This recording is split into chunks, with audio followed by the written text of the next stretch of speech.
Kasus kematian seorang anggota polisi di Lombok Barat kembali memanas. Setelah Brigadir Esko ditemukan tak bernyawa, kini sang istri, Bribtu Rizka Sintiani, ditetapkan sebagai tersangka. Kabar simpang siur pun bermunculan. Isu perselingkuhan disebut-sebut menjadi pemicu di balik kasus ini. Namun isu tersebut langsung dibantah tegas oleh tim kuasa hukum Bribtu Rizka. Kuasa hukum Bribtu Rizka Rossi menegaskan bahwa tuduhan perselingkuhan itu tidak benar alias fitnah. Rossi juga mengatakan bahwa kliennya dikenal sebagai pribadi yang baik oleh warga setempat. Saat ini, Bribtu Rizka sudah ditahan di Rutan Polda NTB dan pihak kuasa hukum masih mendalami langkah-langkah selanjutnya yang akan diambil. Sementara itu, Kabid Humas Polda NTB, Kombes Pol Muhammad Khalid, masih ilit bicara dan belum memberikan keterangan lebih lanjut terkait kasus ini.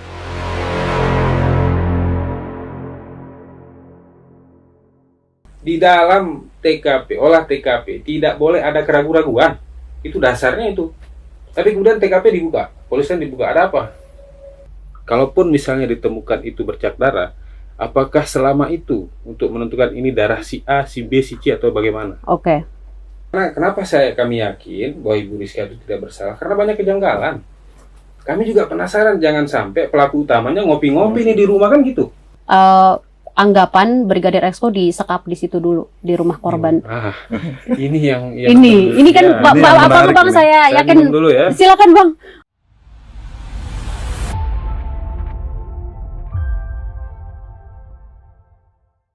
Halo Tribuners semua, selamat datang di Trilogi Tribun Lombok Dialog dan Inspirasi bersama saya Lailatun Niam. Dan ini masih jadi perbincangan terkait dengan kematian Brigadir Esko, dan kabar terbaru teman-teman pasti sudah tahu, istri korban Brigadir Esko yakni Bribtu Rizka ditetapkan jadi tersangka pembunuhan tersebut. Dan kemarin beberapa waktu lalu saya sempat ngobrol bersama orang tua Brigadir Esko dan juga kuasa hukumnya, menceritakan kronologi dan juga kesaksian dan beberapa kejanggalan yang ditemukan. Teman-teman bisa tonton podcast sebelumnya. Dan hari ini saya akan ngobrol, akan memberikan kesaksian dan juga argumen-argumen terkait pembelaan dari sisi tersangka yakni Bribtu Rizka. Di sini sudah hadir kuasa hukum dari Bribtu Rizka, ada Bang Rossi. Terima kasih Bang Rossi sudah hadir. Kemudian ada Bang Lalu Arik. Terima kasih sudah hadir, dan ada Bang Anjas Mara. Terima kasih Bang sudah hadir di tengah kesibukan mengawal kasus yang masih ramai dibicarakan publik dengan spekulasi dan opini yang luar biasa terus bermunculan. Dan Bribtu Rizka sekarang sudah jadi tersangka dan abang-abang muncul hadir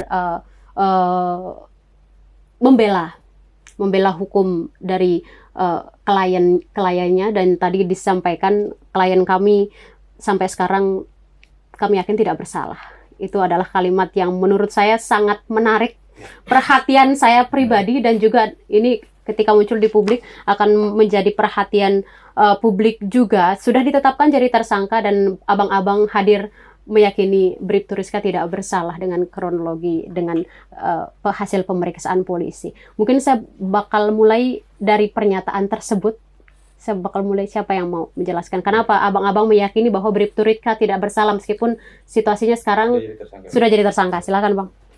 Jadi tersangka ini kan sebenarnya status ya, status seseorang yang kemudian akan diproses ya dari segi hukum gitu kan, dari kepolisian disangka, tersangka gitu kan, lalu kemudian naik level menjadi terdakwa, lalu kemudian naik level jadi terpidana. Artinya begini, tersangka di balik statusnya klien kami Bu Rizka itu masih tersangka. Artinya semua bukti ataupun pendapat penyidik ya, terutama dalam hal ini Polres Lombok Barat, itu kita akan uji gitu. Kita akan uji di persidangan. Apakah kemudian bukti-bukti itu layak untuk dijadikan dasar ke klien kami untuk sebagai terdakwa besok di pengadilan. Artinya proses itu saya kira masih panjang. Tersangka ini kan bukan pelaku sebenarnya. Ini hanya status sementara saja. Status sementara yang kemudian akan kita uji di persidangan. Apakah Ibu Rizka ini terbukti atau tidak sebagai pembunuh suaminya. Itu saja. Kira ada teman bang? Ya, mungkin begini ya, berangkat dari azas hukum kita, yang salah satunya itu adalah praduga tak bersalah. Ya, asas praduga bahwa tak bersalah. seorang yang ditersangkakan, ditahan, ditangkap, dan dihadapkan di persidangan itu harus dianggap tidak bersalah. Sepanjang ada putusan dari pengadilan inkrah yang menyatakan dia bersalah. Itu mungkin menjadi poin dari pertanyaan yang disampaikan. Oke. Ada abang mau menanggapi sebelum saya lanjut? Lanjut. Oke. Penetapan tersangka dengan berdasarkan hasil pemeriksaan polisi dan mengarah semuanya bukti-bukti dari kepolisian itu mengarah ke klien abang-abang dengan ditemukannya bercak darah, kemudian adanya benda tumpul, kekerasan benda tumpul terhadap tubuh korban. Itu kan bukti yang cukup kuat, bercak darah dia ditemukan di rumah korban. Nah, itu makanya saya bilang apapun hasil temuan penyidik ya, penyidik silahkan saja gitu. Cuman dari kami, kalaupun itu kan diduga bercak darah, justru saya akan bertanya sebenarnya kepada mereka, apakah selama itu menentukan itu darah siapa? Oh, sebelum itu ditentukan itu darah atau bukan? 28 hari loh baru Rizky jadi tersangka. Oke. 28 hari kemudian barulah klien kami ini tersangka oleh Polres Lombok Barat berdasarkan hasil gelar perkara khusus di Mapolda NTB kan. Ya. Artinya ada di beberapa media saya baca bahwa diduga ada bercak darah di lemari, ya, di tisu, di handuk, tisu gorden kamar anak dan lain sebagainya. Kami ini langsung ke lapangan pada saat itu. Kita langsung ke TKP, ke lapangan, ke rumahnya Bu Rizka, dan kami lihat, menurut kami itu bukan darah gitu. Kalaupun itu darah, apakah selama itu forensik ini menentukan itu bercak darah atau bukan? Kalaupun misalnya ditemukan itu bercak darah, apakah selama itu untuk menentukan ini darah si A, si B, si C atau bagaimana? Oke. Nah, jadi itu yang artinya kalau memang itu menjadi keyakinan penyidik, ya silakan saja. Kita masih punya pembelaan ya, sebagai warga negara yang kemudian dijamin haknya untuk mencari keadilan di pengadilan, di persidangan. Nah, di situ kemudian kita akan uji apakah itu bukti-bukti yang memperkuat dugaan penyidik untuk ditersangkakannya Rizky atau bagaimana. Nah, karena ini saya kira masih panjang sebenarnya untuk bahan pembuktian. Ya, karena pembuktian nanti ada di pengadilan. Iya, betul. Secara runut dan rangkaiannya itu semua nanti ada di pengadilan. Dan juga ini, kenapa banyak sekali netizen yang, ini kita berbicara persepsi publik dan juga opini-opini publik yang beredar, karena ini menjadi perhatian luas juga, Bang. Ketika ditetapkan, Bribtu Rizka ditetapkan jadi tersangka, orang-orang dari awalnya sudah menduga bahwa Bribtu Rizka memang yang menjadi pelakunya, karena kronologi yang beredar itu memang semua mengarah ke klien abang-abang terkait dengan suaminya hilang tapi tidak melapor dan ya biasa aja begitu. Kemudian disusul, sebelumnya kan Bribtu Rizka tidak pernah melakukan itu gitu, menyusul suaminya ke Polsek padahal sedang kerja gitu. Itu kan kejanggalan-kejanggalan yang muncul yang juga menjadi pertanyaannya kenapa seperti itu. Siapa? Jadi kalau kita berbicara netizen ya, warganet, saya kira itu spekulasi-spekulasi yang tidak berdasar gitu kan. Karena memang posisi jenazah ini kan dekat dengan rumah. Maka teori dasarnya itu adalah kita harus mencurigai orang-orang terdekat, kan begitu. Namun orang terdekat ini kan ada tiga, Bu. Ada tiga perspektif. Apakah orang terdekat yang dikatakan dekat itu dekat dari TKP, tetangga dan lain sebagainya? Apakah orang terdekat itu berdasarkan hubungan emosional, teman mungkin, kerabat dan lain sebagainya? Atau dekat secara hubungan darah, bisa anak, istri, ayah dan lain sebagainya. Nah, ini yang harus diklarifikasi. Ketika kita mencurigai orang terdekat korban, maka terdekat siapa dulu nih? Orang terdekat yang mana? Ya. Kan begitu. Terus netizen membuat opini dan lain sebagainya, sampai ada di salah satu akun, saya tidak sebutkan nama akunnya. Si Rizka ini kepergok selingkuh katanya di rumah. Oke. Lalu korban datang sehingga terjadi Perkelahian. Nah, itu apa tidak benar semua gitu kan? Itu fitnah. Fitnah itu lebih kejam daripada pembunuhan ini, kan begitu? Ya. Artinya netizen saya kira harus lebih bijak lah menyikapi kejadian-kejadian seperti ini. Ibu bisa bayangkan saja. Hari Senin pemakaman itu Bu Rizka kan masih di Bonjeruk pada saat itu ya. Nah, begitu balik sudah ada TKP pertama di hari Senin, sudah ada kecurigaan, langsung netizen itu udah rame-rame gitu loh, menyudutkan, mempojokkan si Bu Rizka ini sebagai tersangka. Siapa yang tak shock, Bu? Di hari dimakamkan suaminya. Selang beberapa jam pulang dari pemakaman, langsung ada stigma-stigma negatif bahwa dialah pelaku dan lain sebagainya. Nah, terus yang kedua terkait masalah tidak pernah melapor suaminya hilang. Jadi begini, yang saya ingin katakan adalah apakah upaya itu harus dalam bentuk formal? Itu dulu. Apakah upaya pencarian terhadap suaminya harus berbentuk formal? Artinya harus ada laporan dulu dan lain sebagainya, baru dikatakan itu adalah upaya. Kan saya kira itu tidak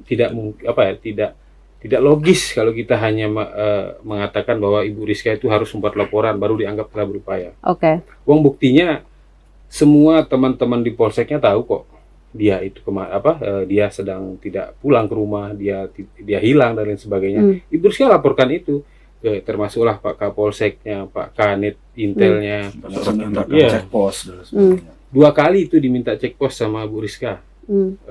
Nomor HP pertama dicek pos lewat nomor HP ya, cuman tidak ditemukan. Terus yang kedua lewat kotak HP itu, lewat email. Nah, itu sudah dilakukan semua.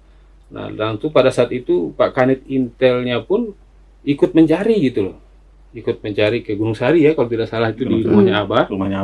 Itu jam 10 malam.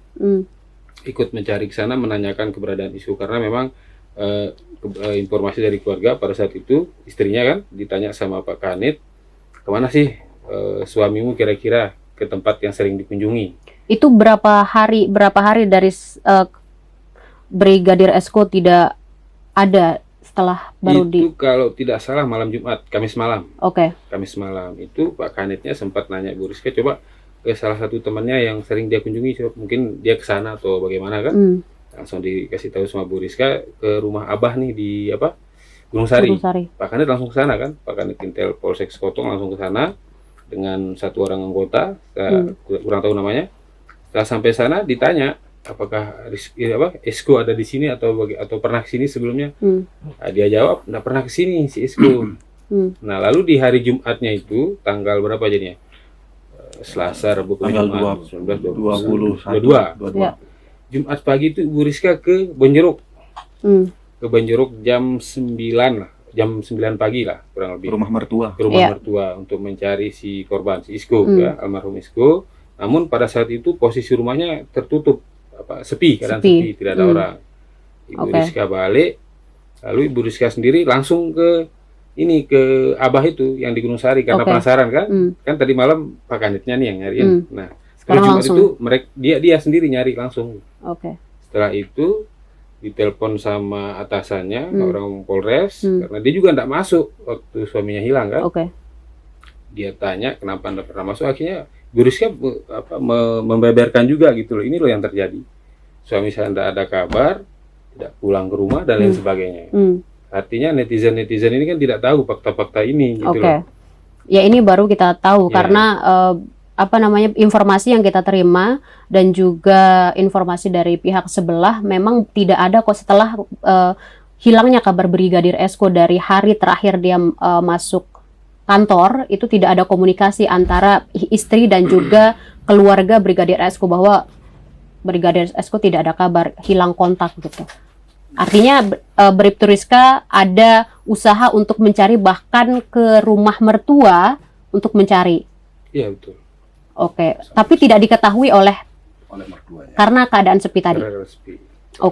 Tapi tidak lepas dari situ, Brigadir Rizka pun menelpon ke mertuanya, menanyakan juga apa Bang Isko ada di Bonjeruk. Gitu. Oke, berarti dicari. Dicari. Iya, dicari. Oke. Dicari. Di tetangga tidak ada. Kalau Keterangan tetangga. Kalau ke tetangga ditanya juga. Artinya kebetulan rumahnya Rizka itu kan kalau kita di kampung nih, ya keluarga semua kan. Nah, itu ditanya juga. Oke. Ya, tentang Isko ini kok nggak pulang dan lain sebagainya. Bahkan hari apa itu? Hari Sabtu ya. Hari Sabtu itu mertuanya kan datang tuh, orang tuanya Isko, ya. datang sore kalau tidak salah, itu datang ke rumah Rizka untuk membahas masalah anaknya kok belum pulang, tidak pulang, nggak ada kabar dan lain sebagainya. Oke. Saya nggak tahu dari keterangan Bribtu Rizka apakah ada komunikasi dengan orang tua Brigadir Esko terkait dengan kehilangan itu atau tidak, tapi informasi yang saya terima dari ayah Brigadir Esko tidak ada komunikasi kemana Brigadir Esko. Tidak ada komunikasi Brigadir Esko hilang, jadi komunikasinya komunikasi sebatas biasa aja gitu. Ya, itu kan nanti mertuanya kan datang untuk hari Sabtu. Hari Sabtu itu mertuanya datang membahas masalah ini, Isko kemana, kontak aktif dan lain sebagainya. Artinya ada komunikasi di sana antara Ibu Rizka dengan mertuanya sampai kemudian hari Minggu ya. Hari Minggu sempat ingin dicari ke kemana itu? Bangku-bangku katanya. Sempat dicari ke bangku-bangku. Dan ini yang saya mau luruskan, itu jenazah itu ditemukan bukan jam 11, tapi jam 2 siang. Jam 2 siang. Ya, karena ada beberapa saya lihat juga di medsos kan, di salah satu akun itu mengatakan penemuan mayat itu jam 11. Itu bukan jam 11, jam 2 siang. Ditemukan oleh siapa? Ditemukan oleh tetangganya Bu Rizka. Tetangga Bu Rizka. Berarti yang bilang mertua bukan? Mertua bukan. Mertuanya Bu Rizka itu di Kalimantan pada saat itu. Oke, karena yang beredar itu mertua. Orang tua. Ya. Orang bapak tiri. Bapak tiri. Bapak tirinya di Kalimantan. Bapak tirinya pulang pun waktu pemakaman hari Senin sampai di Lombok, langsung ke tempat pemakaman. Oke. Jadi yang menemukan itu siapa? Sayun itu bukan mertuanya. Yang sering di media ya, kan? Yang diambilin terangannya apa Sayun itu bukan dia. Oke. Itu bukan keluarga, bukan mertua. Bukan. Oke. Jadi ditemukannya jam 2 siang. Jam 2 siang. Oke. Dan anggapan Brigadir Esko disekap di situ dulu di rumah korban. Ini yang ini kan abang saya yakin dulu ya. Silakan Bang. Abang pasti sudah tahu ya spekulasi ini. Brigadir Esko disekap di situ karena itu dekat sekali kan jarak dari ditemukannya mayat Brigadir Esko dan juga rumah korban, bahkan bisa dijangkau dengan pandangan jarak. Gitu kan. Kenapa kalau memang sudah tergantung di situ ya seharusnya bisa dilihat gitu. Tapi ini tidak ada. Ya, anggapannya itu dia disekap baru beberapa hari dikeluarkan dan ditemukan. Kita juga kemarin sudah cek ya ke posisi rumah seperti apa dan lain sebagainya. Saya mau ajak berpikir secara logis gitu. Oke, silakan Bang. Artinya begini. Berdasarkan hasil autopsi, ya almarhum ini diduga meninggal itu di atas 3 hari. Ini informasi karena kami tidak dapat salinan informasi dari autopsi. Nah, jadi kami beranggapan bahwa dari informasi-informasi yang kami dapat, almarhum ini sudah meninggal di atas 3 hari. Oke. Nah, sementara posisi rumah Ibu Rizka dari hari hilang kontaknya itu hari Selasa sampai dengan hari Minggu ditemukannya almarhum, itu rumah ini nggak dalam kondisi sepi. Artinya tetangga maupun keluarganya itu lalu lalang semua, ada yang masuk ke rumah. Artinya kalau kita berpikir mayat itu di sana, kita bisa bayangin dong aromanya akan seperti apa. Oke. Nah, dan juga yang saya sampaikan ini fakta. Yang saya sampaikan ini fakta berdasarkan tim-tim dari kuasanya Bu Rizka. Kita kan tidak langsung terima mentah-mentah nih. Informasi dari klien kami juga kita harus turun ke lapangan dulu, kita lihat investigasi kan secara mandiri, posisi ruangannya seperti apa. Kalaupun ada jenazah di dalam ruangan, saya kira aromanya mungkin sampai detik ini masih tersisa mungkin. Walaupun memang sudah digeser. Oke. Nah, itu yang pertama. Itu logika-logika yang kemudian harus kami sampaikan. Nah, terus yang kedua terkait masalah apa tadi? Baru ini ya, baru disekap kemudian disekap. Nah itu kalau kita lihat rumahnya ya, sangat tidak logis kalau itu tempat penyekapan mayat gitu loh. Oke. Tapi kalau memang sudah digantung di situ, seharusnya sudah dilihat oleh warga sekitar. Saya luruskan. Oke. Jadi posisi almarhum itu bukan tergantung, tergeletak ya. Jadi tanahnya itu sebenarnya Turun. agak turun sedikit lah. Miring lah. Ya, miring. Oke. Jadi kalau kita gantung diri nggak logis pun. Nah, dan yang ingin saya sampaikan di kesempatan ini adalah bahwa saya sudah tanya sama Bu Rizka, bahkan sama keluarga besarnya, Bang, ya. Kita sepakat bahwa almarhum ini meninggal secara tidak wajar. Kami pun penasaran, dari pihak keluarga pun penasaran. Oke. Siapa pelaku utama di balik perbuatan keji ini. Oke. Nah, jadi kalau posisi almarhum pada saat itu terikat ya, bukan tergantung ya, tergeletak, kemudian lehernya diikat ke pohon. Kalau dilihat dari gang maupun dari rumahnya nggak kelihatan. Nggak kelihatan. Karena rimbun di sana. Rimbun. Itu kebun. Kebun. Oke. Nah, waktu sudah ditemukan satu hari Minggu itu, nah barulah dibersihkan sama tetangga lokasi itu. Ya. Dibersihkan. Jadi kalau sebelum ditemukan tuh memang nggak bisa kelihatan dia dari rumahnya Rizka, dari gang, apalagi di gang itu kan ada kandang ayam di sana, sengnya agak tinggi, susah untuk dilihat. Gitu. Oke, berbeda keterangan dengan kuasa hukum sebelah. Mungkin abang-abang bisa lihat podcastnya yang sebelumnya bahwa keterangannya seharusnya karena jaraknya pandang dan juga bisa dilihat di lokasi itu, seharusnya itu bisa gitu. Makanya ada anggapan dan kecurigaan Brigadir Esko tidak tergantung dari awal di situ, tidak terikat dari awal di situ. Iya, memang kami juga mencurigainya begitu. Kami juga pihak keluarga juga curiga bahwa jenazah itu sebenarnya bukan di sana gitu. Tapi jangan kemudian ini diarahkan seolah-olah Ibu Rizka lah pelakunya, Ibu Rizka lah yang menyekap. Jadi dari analisa kami bahwa ada 3 fase di dalam kasus ini. Oke, silakan Bang. Yang pertama fase eksekusi ya, fase eksekusi. Yang kedua fase penyimpanan. Yang ketiga pemindahan. Nah, kalau kita kalau kita bicara di fase pertama, kapan kemudian eksekusi itu terjadi? Nah, dari fakta-fakta dan dari keterangan-keterangan saksi sangat tidak logis kalau kemudian Ibu Rizka ini melakukan pembunuhan terhadap suaminya gitu. Karena sebelum kalau di podcast saya dulu yang kemarin, jadi sebelum Ibu Rizka ini masuk ke rumah ya di tanggal berapa? 19 itu maghrib itu. Jadi Isko ini ada yang lihat masuk pulang sama tetangga depan rumahnya. Ada saksinya berarti. Ya, ada saksinya. Oke. Dan ada beredar kok di medsos itu di CCTV Pertamina itu.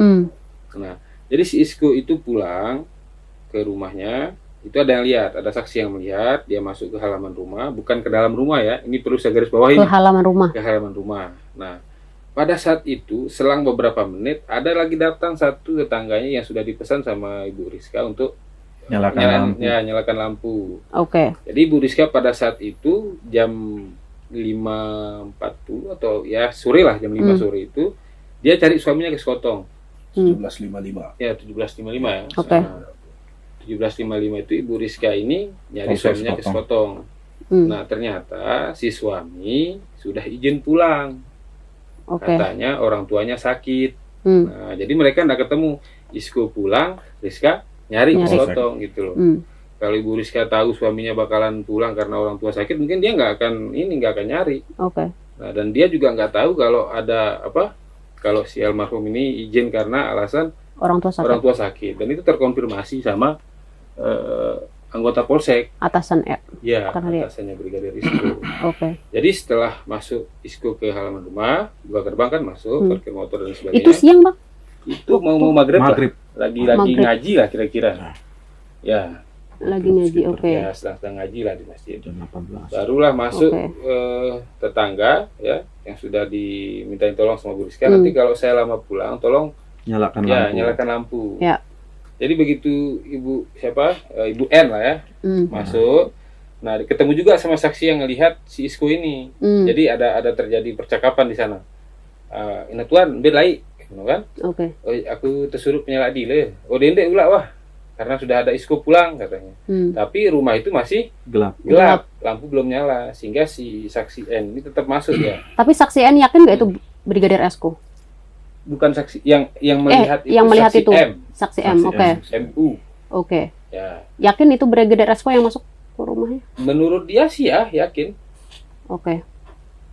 Jadi saya sampaikan ini apa yang disampaikan oleh saksi. Oke.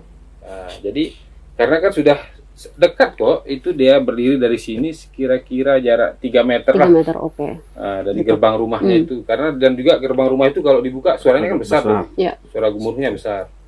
Nah, jadi ketika dia ada terjadi komunikasi antara saksi MU dan NU ini, tapi si NU kan melihat bahwa lampunya masih mati. Akhirnya masuklah dia, masuk ke rumah, ke dalam rumah juga, sambil manggil-manggil nama ISKO.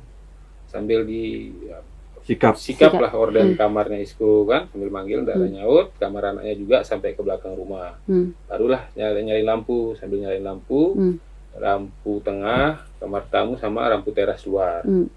Nah, itu ISKO nggak ada di sana, kata saksi NU. Oke. Ya. Artinya tidak ada orang yang ditemukan. Tidak ada orang ditemukan di sana. Oke.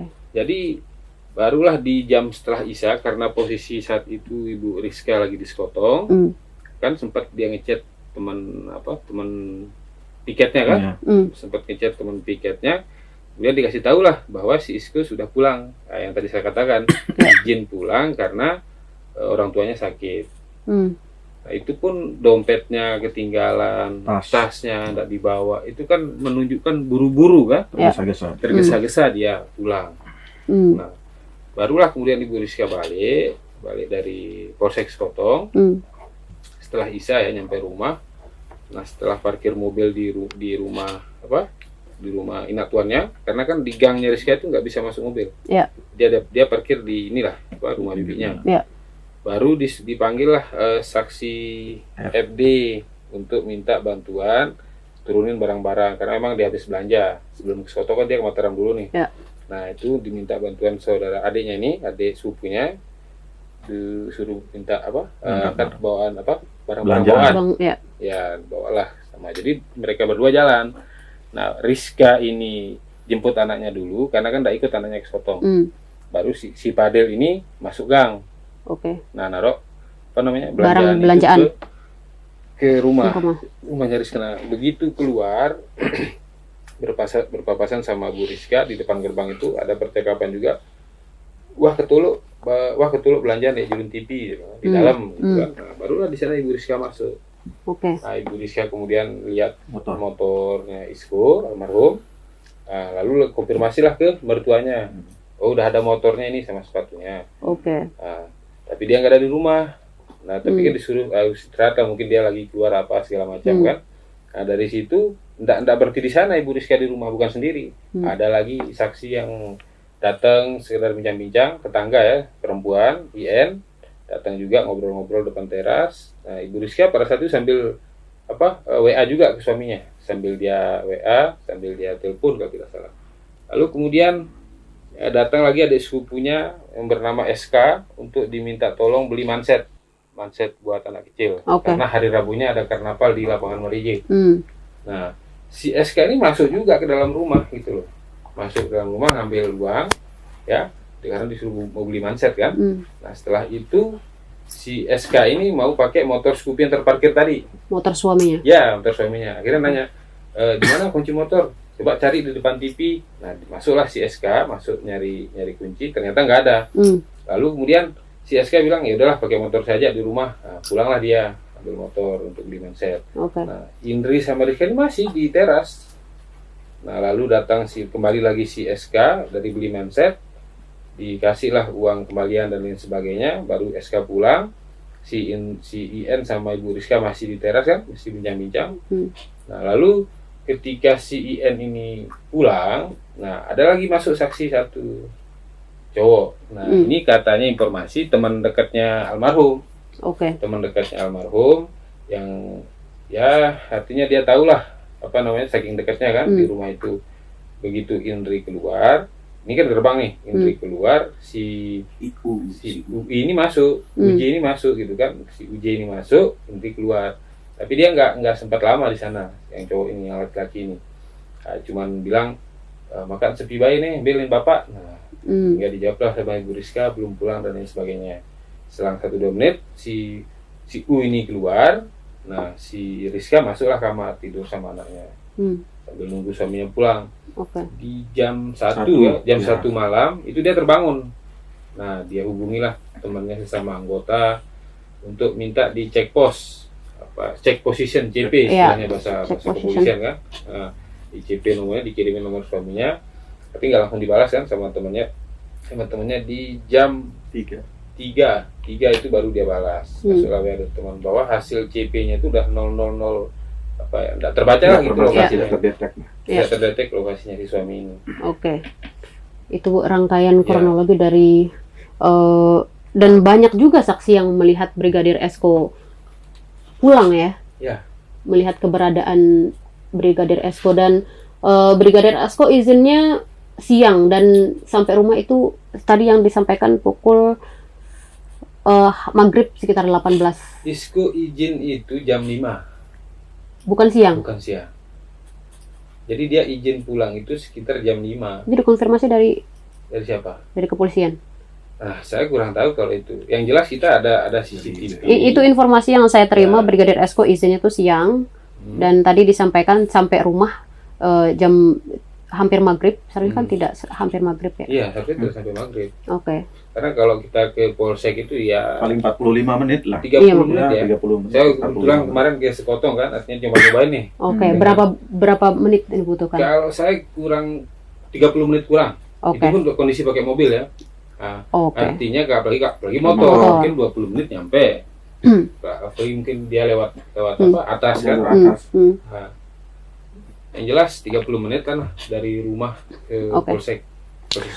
Dan ini juga Bang Abang bisa klarifikasi dengan segala skenario yang rapih ini juga disampaikan bahwa ini memang sudah direncanakan sehingga skenarionya tuh cukup rapih dan aman sehingga ini penetapan tersangka menjadi lama dan sebagainya.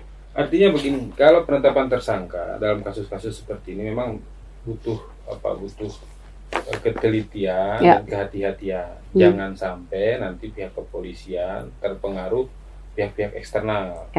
Ada desakan dari pihak A, pihak B, pihak C dan sebagainya. Justru kalau menurut kami ini sangat cepat begitu. Harusnya didalami dulu apakah kemudian Ibu Rizka ini dari beberapa keterangan saksi mengarah ke dia atau bukan begitu kan? Karena masih banyak yang harus kita curigai. Jangan kemudian almarhum ditemukan di samping rumah karena dekat dengan rumah katakanlah rumah istri, rumah istrinya. Lalu kemudian kecurigaan itu 100% di sini. Harusnya ketika nanti saya akan buka juga ketika kemudian bukti-bukti sudah mentok begitu kan. Jangan dipaksakan gitu loh. Radius pencariannya harus diperluas. Kita nggak tahu kan. Ada kemungkinan. Banyak kemungkinan. Nah, dan artinya yang kami mau sampaikan bahwa kemungkinan ini kan yang menjadi awal untuk teman-teman kepolisian bertindak. Kan begitu. Nah, itu maksud saya makanya ketika Ibu Rizka ditersangkakan berdasarkan keterangan saksi dan lain sebagainya, kami pun bingung gitu loh. Ini nyimpulinnya gimana? Tapi terlepas dari itu kewenangannya. Kita hormati juga. Inilah namanya proses hukum. Nah, polisi juga tidak asal menetapkan. Artinya polisi juga tidak akan menetap. Makanya saya bilang nanti kita lihat di persidangan saja deh. Nah, karena status tersangka kan belum seperti yang Bang Ari bilang ada asas praduga tak bersalah. Ya. Asas praduga tak bersalah itu harus dihormati. Iya. Dan publik ini penasaran motifnya apa gitu, tapi sampai sekarang belum terjawab. Barangkali nanti di pengadilan persidangan. Kalau itu saya kira yang jawab Polres lah, pihak kepolisian harus rilis. Nah, waktu penetapan tersangka, saya kira akan ada rilis gitu kan. Kami juga nunggu nih, ini apa sih sebenarnya nangkap, apalagi ini kasus atensi gitu ya. Semua bahkan nasional udah lihat ini kasus Brigadir Esko ini. Artinya dalam kasus-kasus seperti ini kemudian Polsek jangan menutup diri juga, Polres polisi jangan menutup diri juga. Artinya ketika ada sama kayak kemarin nih. Waktu TKP kedua, polisi lain dibuka. Ada apa kan gitu? di dalam TKP, olah TKP tidak boleh ada keraguan-raguan. Itu dasarnya itu. Tapi kemudian TKP dibuka, polisian dibuka, ada apa? Apakah ini kemudian mari netizen, mari kita berpikir secara logika. Nah, karena kenapa kami yakin bahwa Ibu Rizka itu tidak bersalah? Karena banyak kejanggalan. Kami juga penasaran, jangan sampai pelaku utamanya ngopi-ngopi nih di rumah kan gitu. Wah, gue udah bodoh-bodohin polisi nih, gue udah bodoh-bodohin jaksa nih, hakim, pengacara nih, gue udah adu domba keluarga kan gitu. Jangan sampai mana yang terdekat dan mudah untuk dijadikan tersangka itu dijadikan tersangka gitu loh. Kami juga nggak mau kasus ini seperti ini kan begitu. Nah, terkait masalah polisian tadi ya, olah TKP kedua kan ditemukan tuh bercak darah yang diduga ya. Ya, diduga. Jadi dugaan ya. Dugaan ada bercak darah di baju ya, baju. Di salah satu baju, di tembok juga katanya. Kita udah cek semua ke sana. Kalau kita lihat secara kayaknya dari bekas aja udah kurang yakin saya kalau itu darah gitu. Itu bukan darah. Iya. Nah, jadi saya juga pernah nonton podcast ya, katanya ada anjing penyidik gitu kan, anjing pelacak tidak bisa bohong. Nah, baik begini. Karena baju itu adalah kemudian baju dari saudaranya Rizka yang kemudian kamarnya di belakang tuh, yang di polisian itu loh. Nah, di dalam baju di bajunya itu diduga ada bercak darah, diduga. Nah, jadi pada saat itu teman-teman polisi, khususnya polisi Satwa ya dari Napis dan sebagainya, disuruhlah endus baju itu. Disuruh endus. Nah, karena baju itu milik adiknya Rizka, ya sangat wajar anjing itu ke sana gitu loh. Sangat wajar. Logikanya gitu aja. Ketika katakanlah itu ada bercak darah ya, ada bercak darah di bajunya si D. Kemudian tim Inapis dan kepolisian mengeluarkan anjing pelacak untuk diendus nih. Ya kan? Maka si anjing akan mengarah kepada si pemilik baju. Kan itu logikanya. Ya kan? Ketemulah ke kamar yang di polisi lain. Oke? Itu yang pertama. Lalu kita bertanya, loh kalau memang itu bajunya si D yang digunakan untuk eksekusi ataupun menggotong jenazah karena ada dugaan ya, ada diduga bercak darah, lalu di polis lain, ya kan? Kemudian timbul pertanyaan, kenapa kemudian di TKP kedua, olah TKP kedua itu polisian dilepas? Ada apa ini? Disuruh bersihkan. Nah, jadi kalau olah TKP polis lain dilepas, ya nggak ada apa-apa dong di sana. Itu jadi pertanyaan besar ya? Iya. Justru saya kalau berpikir ya ini kita ini aja logika aja gitu kan. Kalau saya ketemu ada bercak darah di lemari korban, ada bercak darah di korden anak, ada bercak darah di tembok dapur, itu rumah polis lain aja semua, kan aman. Artinya mungkin pihak keluarga nggak akan lap-lap nanti jarahnya, mungkin apa, kan itu harusnya asas kehati-hatian itu harus digunakan juga. Ini kan ada polisian dilepas, berarti ada keraguan-raguan di tempat kejadian perkara. Itu nggak boleh, harus yakin dan kalau udah yakin di sana, ya udah di sana gitu loh. Nah, jadi saya lanjut lagi masalah anjing pelacak nih. Kemudian anjing pelacak masuk ke rumah ke salah satu kamar si D, lalu di polis lain akan timbul pertanyaan bahwa apakah kemudian darah ini yang diduga bercak darah itu sebelum menentukan darah si A, si B, dia harus menentukan dulu apakah ini darah atau bukan. Dipastikan itu darah atau bukan. Lalu timbul pertanyaan, apakah selama itu sekelas polisi gitu kan, institusi besar menentukan ini darah apa bukan? Terus pertanyaan kedua, kalau sudah ditentukan ini darah atau bukan, ini darah siapa? Si A kah, si B kah, si C kah? Nah, kalau kemudian itu misalnya katakanlah darah si korban, lalu kenapa polisi yang dilepas? Ada apa? Nah, kita juga nggak tahu. Berarti asumsinya itu ada keraguan-raguan bahwa itu bukan asumsi lagi. Olah TKP itu tidak boleh ada keraguan-raguan. Itu dasarnya itu di sana. Ini bukan asumsi, ini ilmunya ini. Tidak boleh ada keraguan-raguan. Tapi faktanya, ini saya bicara fakta. Jangan kemudian saya mengungkap fakta, lalu apakah pernyataannya jangan kemudian saya menyampaikan suatu kebenaran, lalu aku dijadikan musuhmu gitu loh. Ini fakta. Polis lain dibuka, ya kan? Kita nggak tahu itu bercak darah benar atau bukan karena masih bahasanya dugaan. Makanya kami juga penasaran sama ini pihak kepolisian. Buka dong. Itu darah siapa? Atau itu darah atau tidak? Iya, gitu? itu dulu. Jadi motifnya jelas kan. Kami juga penasaran, nih pihak keluarga juga penasaran. Siapa sih yang bunuh si almarhum juga. Artinya penetapan Bribtu Rizka menjadi tersangka ini menimbulkan pertanyaan kenapa bisa jadi tersangka dengan berbagai macam kejanggalan yang ada dan juga fakta-fakta yang ada tadi yang disampaikan. Betul. Oke, itu. Mungkin tambahannya sedikit. Oke, silakan Bang. Jadi keberadaan kami di sini adalah dalam rangka untuk membuka fakta yang terjadi sebenarnya, bukan dalam kapasitas untuk membenarkan yang salah dan menyalahkan yang benar. Itu prinsipnya. Karena bagaimanapun kami juga merupakan aparat penegak hukum yang di satu sisi berdiri membela kepentingan dari klien kami gitu, Bu Rizka sendiri. Yang menarik di sini adalah bahwa adanya persepsi-persepsi di media sosial, itu tidak bisa kita pungkiri, Bang. Yang lain itu memang tidak bisa kita pungkiri. Tetapi yang ingin kami tekankan adalah bahwa dalam sistem pidana kita, sekali lagi saya ingin menyampaikan bahwa ada namanya azas praduga tak bersalah. Itu menjadi pijakan kita, bahwa tidak boleh kita menjustifikasi seseorang sebagai pelaku tindak pidana sebelum dia diputus ingkrah oleh pengadilan. Mungkin ini juga menjadi pembelajaran bagi publik ke depan, bahwa mari kita melihat sebuah persoalan atau kejadian atau peristiwa hukum yang terjadi secara objektif, secara utuh. Iya, secara analisanya utuh supaya tidak terjadi persepsi-persepsi yang keliru. Ya, persepsi yang timpang. Ya, ada tambahan Bang?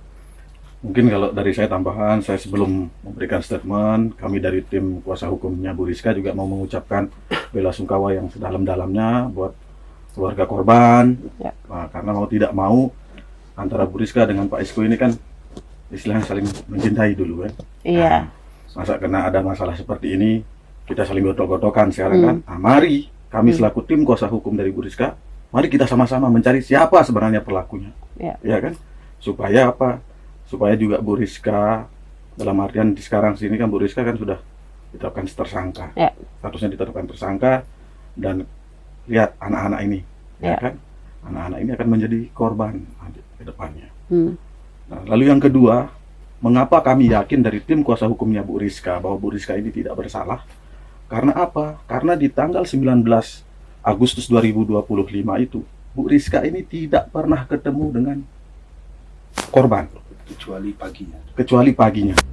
Nah, sekarang bagaimana kita akan menjustifikasi seseorang untuk melakukan tindak pidana tersebut sedangkan dia tidak ketemu? Karena apa? Karena berdasarkan hari hasil keterangan saksi-saksi yang ada di sana, yang melihat almarhum balik di tanggal 19 itu ada. Ya. Tetapi Bu Rizka juga pulang ke rumah, ada saksi juga yang menerangkan kalau Bu Rizka masuk ke rumah dan tidak pernah sepi rumah itu.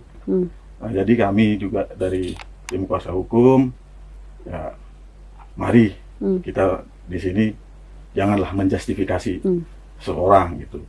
Apalagi yang kami dengar juga kan dari keterangan saksi, tidak pernah ketemu.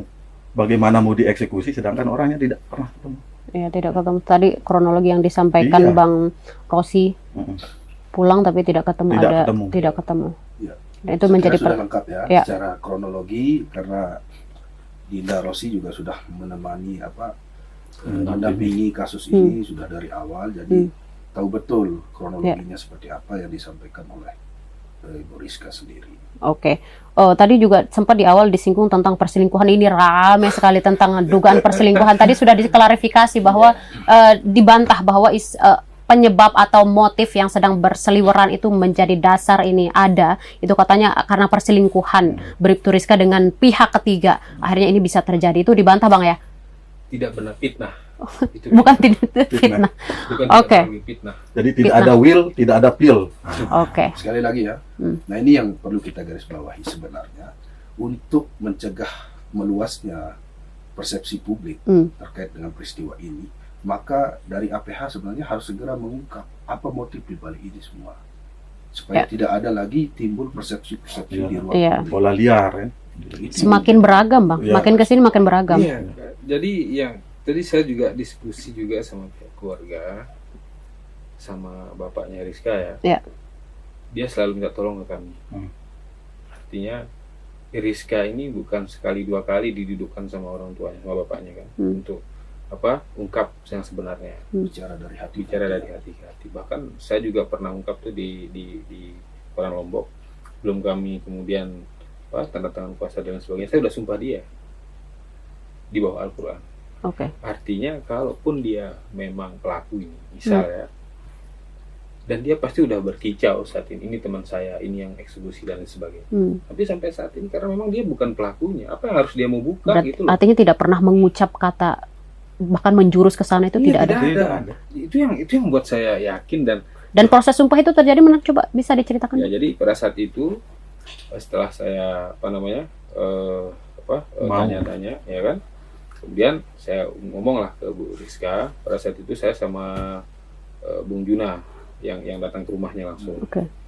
Bu, karena kapasitas kami ini hanya sebagai manusia, terus juga kita nggak pernah tahu ibu akan melakukan apa dan telah melakukan apa di kemudian hari ataupun di kemarin hari.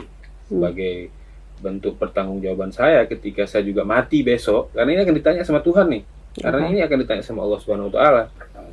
Lo kerja lawyer, lo bela yang bayar apa yang benar nih, kan gitu. Jadi ini Al-Qur'an, Bu. Saya juga punya agama, kita juga sama-sama agama Islam kan. Ini Qur'annya. Ibu sumpah, karena ini untuk bentuk pertanggungjawaban saya kepada Allah Subhanahu wa taala. Kita jabat tangan. Bu Rizka sambil nangis. Demi Allah, Pak, saya bukan pelaku. Dan saya juga bukan orang yang merupakan menyuruh melakukan ataupun yang mengetahui dan apapun namanya itu. Kemudian begitu juga bapaknya, Pak Sam. Pak Sam, apakah bapak mengetahui lalu bapak sembunyikan nih fakta? Nanti bapak ditanya, selain di dunia kita juga akan ketemu nanti di akhirat kan? Oh, dia sumpah juga bahwa anak saya bukan pelakunya dan saya secara pribadi tidak mengetahui seperti apa yang terjadi terhadap almarhum Brigadir Esko. Brigadir Esko. Berarti ada proses sumpah dan sampai sekarang tidak pernah ada terucap bahkan menyakiti suami. Gerak-geriknya saja Bu nggak ada. Gerak-gerik saja tidak ada. Tidak ada. Sehingga ini yang menarik bagi kami untuk kemudian membuat kesimpulan bahwa Bu Rizka ini memang tidak bersalah. Sehingga jangan sampai kita ini sekarang terjebak di dalam sebuah adagium gitu. Ya, lebih baik membebaskan satu orang, 1000 orang yang bersalah daripada menghukum satu orang yang tidak bersalah. Oke, Bang, ini menarik. Ada beberapa hal baru yang kami terima dan juga tadi beberapa fakta dan keterangan-keterangan saksi juga yang baru bahwa memang ada yang melihat Brigadir Esko itu. Sebelumnya kami belum menerima informasi itu. Ada. Dan tadi sudah diklarifikasi itu ramai sekali tadi masalah motif selingkuh. Itu udah itu fitnah tadi itu fitnah. Ada yang mau disampaikan lagi, Bang, terkait masalah ini? Saya kira yang dari saya ya, saya kira netizen ataupun warganet dalam menyikapi suatu persoalan ya harus betul-betul imbang gitu loh. Kita tidak boleh menjustifikasi orang. Bagaimana kalau itu terjadi pada diri Anda? Apakah Anda sanggup menerima hujatan-hujatan itu? Kita berpikir ke diri kita dulu deh. Ya kalau misalnya asumsinya kemudian umum secara normatif silakan saja. Tapi kalau sampai menjustifikasi kayak salah satu akun, si Rizka kepergok sama selingkuhannya di dalam kamar, lalu Esko pulang, buka pintu, lalu terjadilah bla bla bla. Kan kayak gitu-gitu itu bukan asumsi, itu fitnah itu. Kau tanggung jawabkan nanti kau punya akun, kau tulis seperti itu ya, kau tanggung jawab di akhirat. Nah, kita nggak boleh seperti itu. Jadi warga sebagai masyarakat ya, apalagi sekarang asas keterbukaan informasi harus bijak lah. Bijak. Nah, itu saja kalau dari saya. Itu tidak bisa kita katakan Bang, tapi ya itu diingatkan netizen, ayo bijak, mengingatkan bijak untuk merespon setiap kasus yang ada, dan tadi hormati asas praduga tak bersalah tersebut. Ada, Bang, silakan, apa yang mau disampaikan sebelum kita akhir? Sama seperti yang disampaikan oleh Bung Rosi ya, bahwa betul setiap peristiwa hukum yang terjadi yang kemungkinan akan mengundang perhatian dari publik, ya lebih baik kita menganalisa berdasarkan fakta-fakta yang terjadi. Jangan kita membuat sebuah asumsi yang kemudian mempengaruhi proses sidik maupun proses hukum yang lainnya. Itu saja mungkin dari saya. Oke, silakan Bang Ya, Anjang. mungkin tambahan sedikit dari saya. Karena di sini Bu Rizka juga punya keluarga besar. Ya. Ya. Mungkin untuk keluarganya kan tidak bisa kita beritahu semua kan. Ya. Paling tidak untuk menjagalah lisannya atau komentar-komentarnya, karena paling tidak keluarga ini psikisnya juga terganggu gitu. Ya. Dari keluarganya Bu Rizka. Jadi saya harapkan, tapi kan tidak bisa kita akan memberitahu ke satu orang kan tidak mungkin. Tapi paling tidak mari lebih bijak lah memberikan komentar atau membuat konten-konten yang kiranya akan merusak atau mengganggu psikis dari keluarganya Bu Rizka. Itu. Lebih bijak membuat narasi dan karangan-karangan persepsi yang itu ya, lebih bijak aja. Dan kami terus terang terakhir, dan kami membuka diri sebenarnya dari pihak kuasa korban kan, untuk berdiskusi, dengan mencari kami. Kalau memang bukan Bribtu Rizka pelakunya, cari sama-sama. Kita membuka ruang. Terbuka. Jangan sampai seperti yang Berarti tadi. sebelumnya tidak ada diskusi atau tidak ada. Justru kami selalu mengingatkan kepada keluarga Bu Rizka, termasuk Bu Rizka sendiri sebelum ditetapkan tersangka, untuk bangun komunikasi yang baik sama mertua, sama bapaknya almarhum. Karena seperti yang Abang Anjas bilang, bahwa sedikit tidaknya mereka ini saling mencintai, sehingga terjadilah akad nikah, ada 2 anak dan 2 buah hati ya. Jadi juga jangan sampai, nanti saya ulangi lagi sekali, jangan sampai pelaku utamanya ini bebas berseliweran, ngopi-ngopi di luar. ungkang-ungkang kaki. Jadi mari kita sama-sama mengungkap fakta, mengungkap kebenaran. Seperti apa sih sebenarnya terjadi? Maka di sini kami katakan, seperti sudah saya jelaskan, ini loh yang terjadi sebenarnya. Ini faktanya. Lalu kemudian kalau soal Ibu Rizka kan sudah ditersangka, tapi bagaimana? Ya itulah soal lain. Soal lain yang kemudian harus kita sama-sama uji di persidangan. Kami juga berharap ke depan, baik dari pihak kejaksaan maupun pengadilan harus objektif lah. Kita nanti untuk membuka tabir kebenaran di dalam perkara ini, karena ini memang udah tensinya udah luar biasa sekali, gitu kan. Dan publik juga menunggu siapa pelaku sebenarnya, juga tentunya motif dibalik kejadian ini. Kita juga dari media menunggu semoga kasus ini segera menemukan titik terang dan pelaku sebenarnya segera ditangkap. Kalaupun memang bukan Bribtu Rizka pelakunya, semoga pelaku segera ditemukan dan diadili seadil-adilnya. Cukup Bang ya? Tidak ada kejahatan yang sempurna. Tidak ada kejahatan yang sempurna. Jadi kau pelaku yang asli, ya siap-siap saja. Oke. Kau selama di dunia, akhirat kau kena di blender. Barangkali nonton podcast kita. Oke, cukup Bang. Terima kasih banyak. Terima kasih kehadirannya di tengah kesibukan mengawal kasus ini ya. Kita berharap tadi seperti yang sudah saya sampaikan, segera menemukan titik terang dan pelaku segera ditemukan dan diadili seadil-adilnya.